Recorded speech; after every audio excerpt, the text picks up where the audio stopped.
नमस्कार, आप देख रहे हैं रफ्तार मीडिया। मैं हूं आपके साथ निकिता सजवान ममगई। बुलेटिन की शुरुआत से पहले रुक करेंगे हेडलाइंस का। धामी सरकार की शिक्षा में समावेशी मॉडल को मजबूत करने की पहल। सीएम ने किया समावेशी शिक्षा मिशन 2030 से संबंधित पुस्तकों का लोकार्पण। सोशल मीडिया पर अभद्र टिप्पणी का वार पलटवार। कांग्रेस कार्यकर्ता ने की मर्यादा की हदें पार। बीजेपी की महिला नेताओं के लिए लिखे अशोभनीय शब्द हुए गिरफ्तार। हल्द्वानी में स्मार्ट मीटर के खिलाफ फूटा लोगों का गुस्सा। सरकार के खिलाफ जमकर की नारेबाजी। बढ़े हुए बिजली के बिलों की जलाई प्रतियां।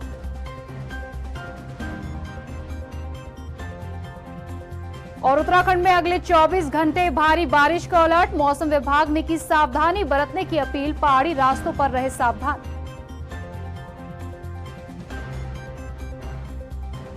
तो चलिए बुलेटिन की शुरुआत करते हैं देहरादून की खबर के साथ। नई शिक्षा नीति के बाद धामी सरकार अब शिक्षा में समावेशी मॉडल को मजबूत करने की दिशा में आगे बढ़ रही है। रविवार को देहरादून में आयोजित राष्ट्रीय संगोष्ठी में सीएम धामी ने समावेशी शिक्षा मिशन 2030 से संबंधित पुस्तकों का लोकार्पण किया। इस दौरान सीएम धामी ने कहा कि उत्तराखंड देश का पहला राज्य है जिसने नई शिक्षा नीति लागू की है और अब इसका प्रभावी क्रियान्वयन सुनिश्चित करने के लिए नवाचार, तकनीक आधारित शिक्षण और समावेशी शिक्षा पर विशेष जोर दिया जा रहा है। और इस पूरी पहल को देखकर सच में मुझे पूरी तरह से विश्वास हो गया है कि एक संवेदनशील सोच, सकारात्मक विचार और संकल्प जब मिलते हैं तो फिर जो शिक्षा केवल किताबों तक सीमित नहीं रहती है, बल्कि वो एक जीवन में सकारात्मक सोच, सकारात्मक विचार और सकारात्मक परिवर्तन लाने का बहुत बड़ा माध्यम बन जाती है। ये केवल कुछ पुस्तकों या शिक्षण सामग्री का केवल एक शुरुआत हो रही है, लोकार्पण हो रहा है, एक समारोह हो रहा है, ऐसा नहीं है। बल्कि मैं समझता हूँ अनीता जी ने जो प्रयास किया है, उनके साथियों ने जो प्रयास किया है, हमारे रमेश भट्ट जी ने जो उसको एक तरह से संयोजन किया है पीछे से, तो ये शिक्षा को और अधिक सरल तरीके से और अधिक प्रभावी तरीके से और सभी के लिए समावेशी बनाने की दिशा में एक बहुत महत्वपूर्ण पहल है। शिक्षा मंत्री जी, उत्तराखंड के सरकारी स्कूलों पर जरा ध्यान दीजिए। राज्य में सरकारी स्कूलों की शिक्षा व्यवस्था बेहतर करने के दावे तो हो रहे हैं, पर हकीकत क्या है वो केंद्र की रिपोर्ट से जान लीजिए। सरकारी स्कूलों में छात्रों की पढ़ाई पर कितना ध्यान दिया जा रहा है, उसकी पोल केंद्र की पीजीआईटी रिपोर्ट में खुल गई है। क्या है ऐसा केंद्र की रिपोर्ट में जो चिंता का विषय बन गया है? हमारी इस खास रिपोर्ट में देखिए। उत्तराखंड के सरकारी स्कूलों के ये हैं हाल। केंद्र की रिपोर्ट में खुल गई शिक्षा व्यवस्था की पोल। शिक्षा मंत्री जी दीजिए ध्यान, ऐसे कैसे चलेगा काम? क्यों सरकारी स्कूलों की शिक्षा व्यवस्था हो रही नाकाम? शिक्षा मंत्री जी आखिर कहां कमी रह गई?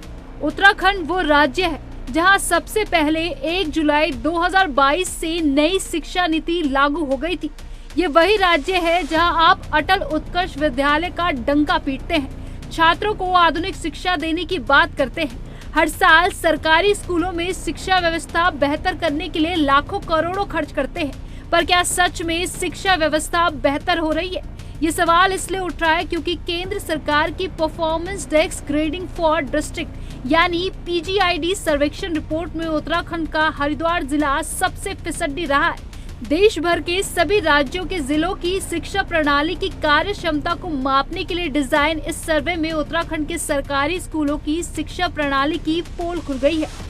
6 अलग अलग मानकों में हुए जनपद स्तर के राष्ट्रीय सर्वे में हरिद्वार ने 600 में से केवल 310 अंक प्राप्त किए हैं। वहीं उधम सिंह नगर 12वें तो रुद्रप्रयाग और उत्तरकाशी 11वें स्थान पर रहा, जिसमें सबसे पहला है सी के परिणाम यानी लर्निंग आउटकम जो कि 290 अंक का है। हरिद्वार को 600 में से सिर्फ 310 अंक हासिल हुए। उधम सिंह नगर को 119, चंपावत को 123, रुद्रप्रयाग और टिहरी को 127, चमोली को 128, अल्मोड़ा को 131, नैनीताल को 135, पिथौरागढ़ को 137 और बागेश्वर को 139, पौड़ी को 140, देहरादून को 141, वहीं हरिद्वार और उत्तरकाशी को 124 अंक हासिल हुए। दूसरा मानक है प्रभावी शिक्षा शिक्षक प्रक्रिया, जो कि 90 अंक का है। इसमें हरिद्वार को 49, देहरादून और उधम सिंह नगर को 52, रुद्रप्रयाग को 53, उत्तरकाशी को 55, पिथौरागढ़, पौड़ी और नैनीताल को 56, अल्मोड़ा और टिहरी को 57, बागेश्वर को 58, चंपावत को 60 और चमोली को 65 अंक हासिल हुए। लेकिन सबसे चिंताजनक बात यह है कि हरिद्वार विद्यालय सुरक्षा और बाल संरक्षण मानक में सिर्फ 14 अंक ही हासिल कर पाया है। ये वो मानक है जहां बच्चों की सुरक्षा और कल्याण की गारंटी का आंकलन किया जाता है। 35 अंक के इस मानक में उधम सिंह नगर और रुद्रप्रयाग को 16, पौड़ी को 17, टिहरी को 18, अल्मोड़ा, उत्तरकाशी और नैनीताल को 19, चंपावत, देहरादून और बागेश्वर को 20, पिथौरागढ़ को 23 और चमोली को 29 अंक मिले हैं। इसी तरह आधारभूत संरचना सुविधाएं और छात्र अधिकार वाले मानक में 51 में से अल्मोड़ा को 28, उधम सिंह नगर को 31, देहरादून को 32, बागेश्वर और पिथौरागढ़ को 33, चमोली को 35, टिहरी, चंपावत, नैनीताल, पौड़ी, उत्तरकाशी, रुद्रप्रयाग और हरिद्वार को 30। वहीं अगर 50 अंक के डिजिटल लर्निंग की बात करें तो इसमें रुद्रप्रयाग को 18, पौड़ी को 20, चमोली को 24, उत्तरकाशी, टिहरी, बागेश्वर और पिथौरागढ़ को 21, अल्मोड़ा और चंपावत को 22, उधम सिंह नगर को 26, देहरादून और नैनीताल को 27। इसके साथ ही हरिद्वार को 23 अंक मिले हैं। वहीं शासकीय पत्रिकाएं जो कि 84 अंक का था, उसमें हरिद्वार को 70, नैनीताल को 59, अल्मोड़ा को 70, देहरादून, उत्तरकाशी और उधम सिंह नगर को 68, चंपावत और टिहरी को 69, चमोली को 71, बागेश्वर और पौड़ी को 72, रुद्रप्रयाग को 73 और पिथौरागढ़ को 74 अंक मिले हैं। वैसे एक तरफ इस आंकलन में पहाड़ ने मैदानों से अच्छा प्रदर्शन किया है, लेकिन ये आंकड़े उत्तराखंड की शिक्षा व्यवस्था को लेकर गंभीर सवाल खड़े कर रहे हैं, क्योंकि सरकारी स्कूलों में शिक्षा व्यवस्था बेहतर बनाने के लिए क्लस्टर और पीएम श्री स्कूल की स्थापना की जा रही है। उद्योगों की मदद से आधुनिकीकरण किया जा रहा है। नई शिक्षा नीति भी लागू हो चुकी है, लेकिन तब भी शिक्षा व्यवस्था के ऐसे हाल क्यों हैं, ये बड़ा सवाल है। ब्यूरो रिपोर्ट, रफ्तार मीडिया। राजधानी देहरादून में राहुल गांधी के छात्रों की गूंज कार्यक्रम के बाद कांग्रेस के उत्साह पर उसके ही कार्यकर्ता ने पानी फेर दिया है। राजेंद्र उत्तराखंडी ने राजनीति में भाषा की मर्यादा को ताड़ कर पार्टी को बैकफुट पर ला दिया है। दरअसल मामला बीजेपी की महिला नेताओं पर की गई आपत्तिजनक टिप्पणी से जुड़ा है। नेताओं की बदतमीजी ने उत्तराखंड का सियासी पारा चढ़ा दिया है। रिपोर्ट देखिए। अभद्र टिप्पणी पर पहुंचा सोशल मीडिया पर। कांग्रेस कार्यकर्ता ने मर्यादा की हद को किया पार। कार्यकर्ता की एक गलती से कांग्रेस शर्मसार। आपत्तिजनक टिप्पणी के खिलाफ बीजेपी में उबाल। हाथ जोड़े नजर आ रहे ये महाशय कांग्रेस के कार्यकर्ता हैं। सोशल मीडिया प्रोफाइल पर इनका नाम है पहाड़ी प्रेमी राजेंद्र उत्तराखंडी। अब इनकी हाथ जोड़ने की वजह आपको बताते हैं। स्क्रीन पर नजर आ रही ये पोस्ट इन्हीं महाशय ने बीजेपी की महिला नेताओं के खिलाफ लिखी है। शब्दों का चयन ऐसा कि पढ़ने वाले को ही शर्म आ जाए, लेकिन सस्ती राजनीति के लिए इन महाशय ने बीजेपी की महिला नेताओं पर आपत्तिजनक टिप्पणियां करने में जरा भी संकोच नहीं किया है। आरोपी की पोस्ट वायरल होने के बाद पुलिस ने बीजेपी महिला पदाधिकारियों की शिकायत के आधार पर एफआईआर को दर्ज किया है। साथ ही आरोपी को जेल भेज दिया गया है।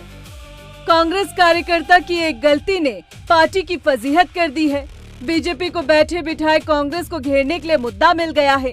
प्रदेश भर में महिलाओं के सम्मान को लेकर कांग्रेस के खिलाफ हल्ला बोल हो रहा है। महिलाओं के लिए अगर ऐसी अभद्र टिप्पणी निकल कर आती है तो मुझे लगता है ये महिला मोर्चा भाजपा के लिए ही नहीं है, ये पूरे उत्तराखंड की महिलाओं के लिए ऐसी टिप्पणी हुई है। और जो टिप्पणी कर रहा है वो अपने को कांग्रेस का कार्यकर्ता कह रहा है। तो मैं कांग्रेस के गणेश गोदियाल जी हूँ, चाहे महिला मोर्चा की प्रदेश अध्यक्ष हूँ, चाहे राहुल गांधी जी हो, मैं उनसे कहना चाहती हूँ कि आप उसकी टिप्पणियाँ पढ़िए और आप ये देखिए वो किस तरीके से एक उत्तराखंड की बहन को या बहनों को किस तरीके से बातें बोल रहा है, जो कि इतनी अभद्र बातें हैं कि अगर किसी का परिवार वाला भी उस टिप्पणी को देखता है तो सोचेगा किस स्तर पे ये राजनीति गिरी और किस स्तर पे हमारी घर की महिला बाहर राजनीति करने जा रही है।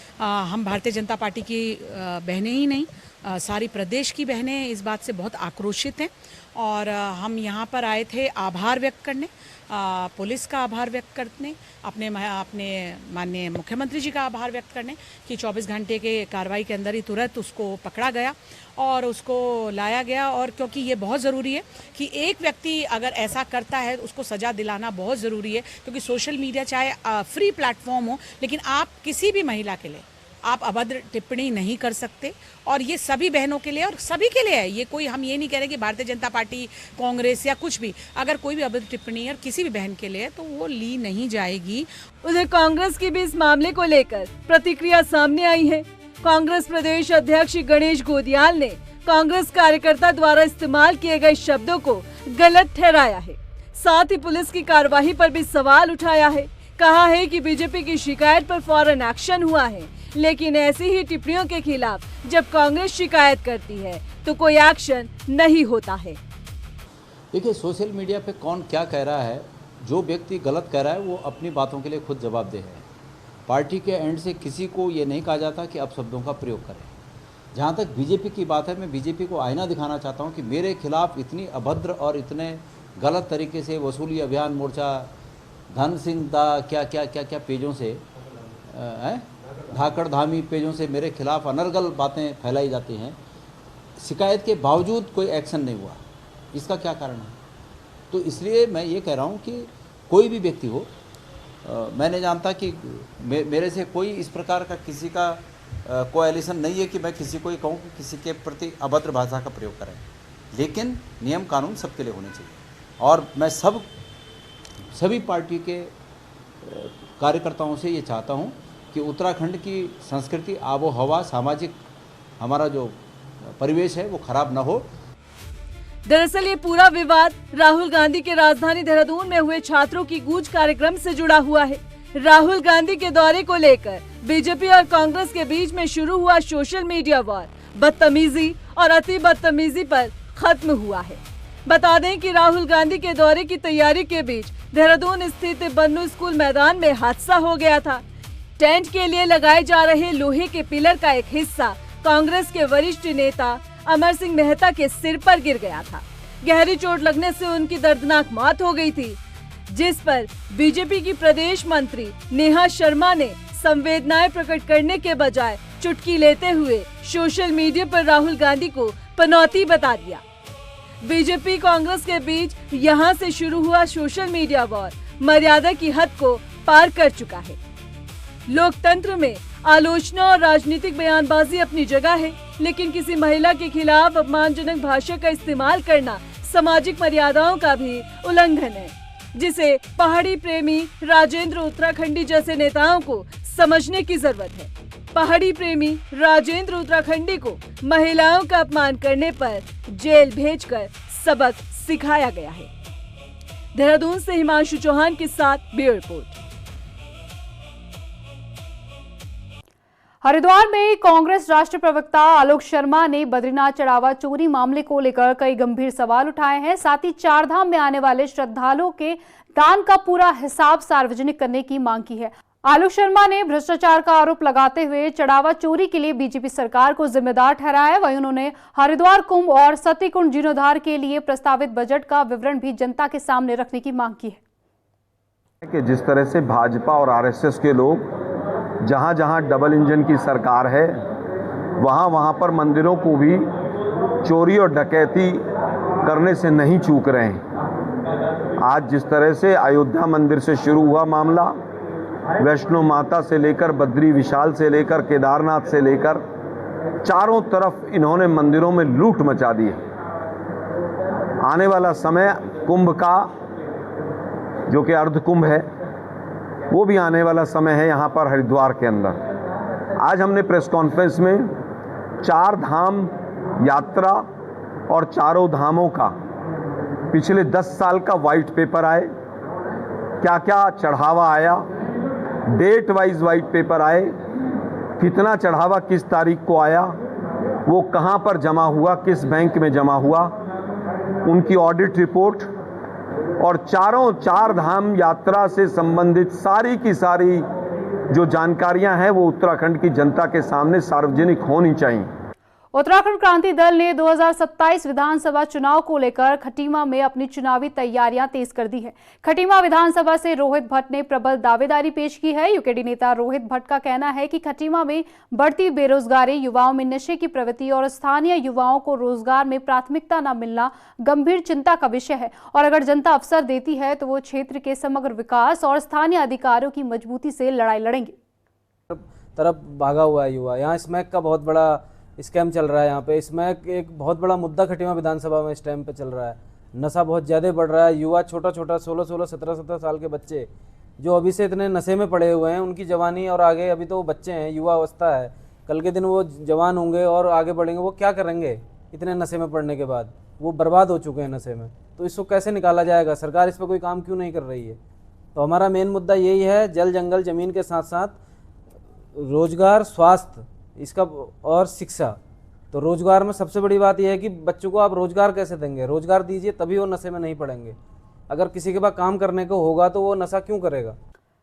उधम सिंह नगर में बिना मान्यता संचालित स्कूलों के खिलाफ शिक्षा विभाग ने कार्रवाई शुरू कर दी है। रुद्रपुर के संजय नगर और खेड़ा क्षेत्र में संचालित 7 स्कूलों को नोटिस जारी किया गया है।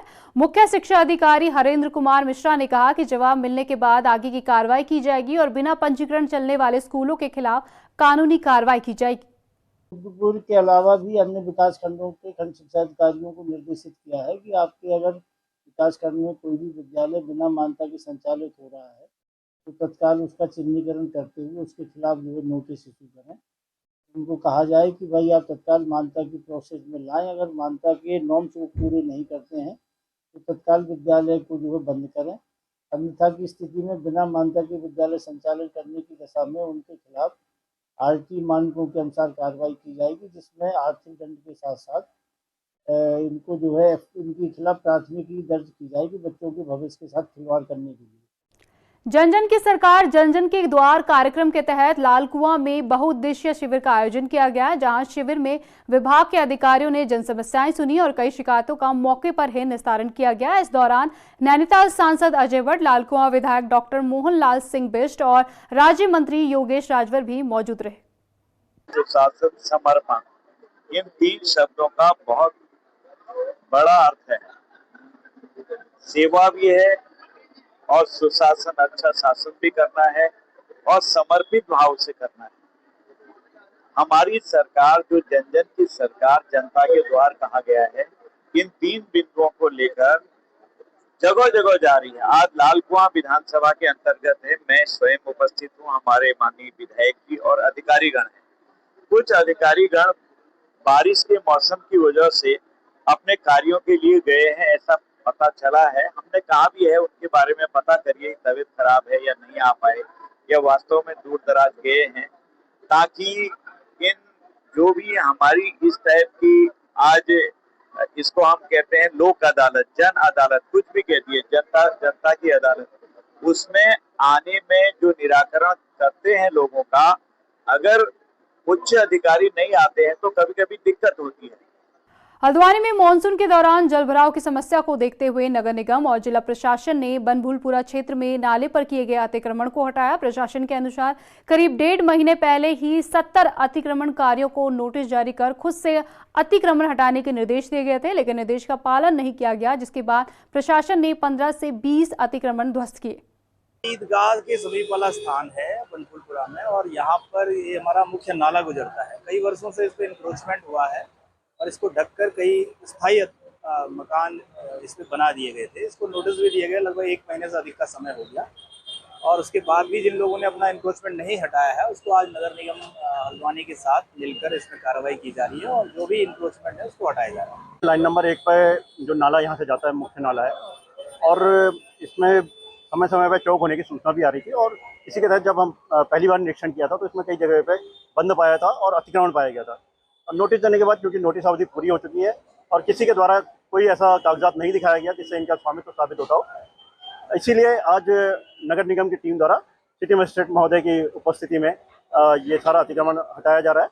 और हल्द्वानी में स्मार्ट मीटर के खिलाफ अब लोगों का आक्रोश बढ़ता जा रहा है, जहां पूर्व राज्य मंत्री और कांग्रेस नेता ललित जोशी के नेतृत्व में लोगों ने बुद्ध पार्क में प्रदर्शन किया और बढ़े हुए बिजली के बिलों की प्रतियां जलाकर विरोध जताया। इस दौरान कांग्रेस नेताओं ने कहा कि सरकार द्वारा जबरन लगाए गए स्मार्ट मीटर अब लोगों के लिए मुसीबत बन गए। देखिए, ऐसा ना कि अभी जो हमने सुना था कि सरकार और सरकार के अंग इस बात को बोल रहे हैं कि स्मार्ट मीटर अब नहीं लगेगा, अब यानी कि 10 महीने की लूट पटाख के बाद कह रहे हैं अब नहीं लगेगा।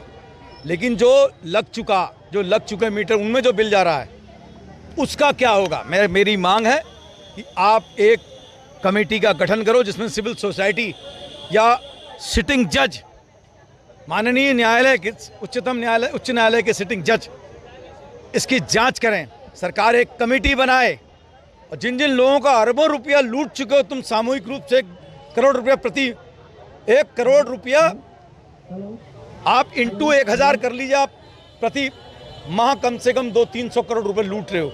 और अब बात मौसम की।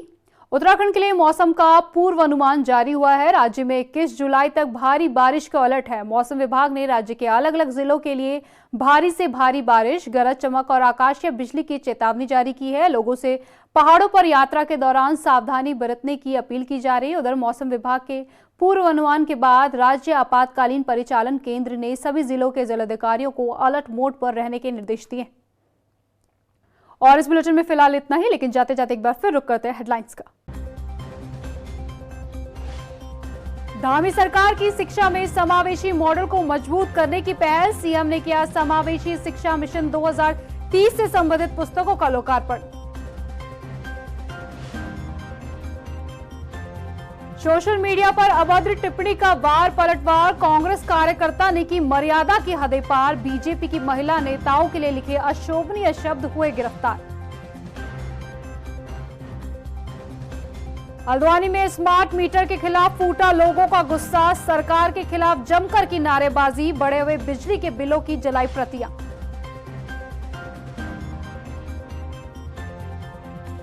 और उत्तराखंड में अगले 24 घंटे भारी बारिश का अलर्ट, मौसम विभाग ने की सावधानी बरतने की अपील, पहाड़ी रास्तों पर रहे सावधान।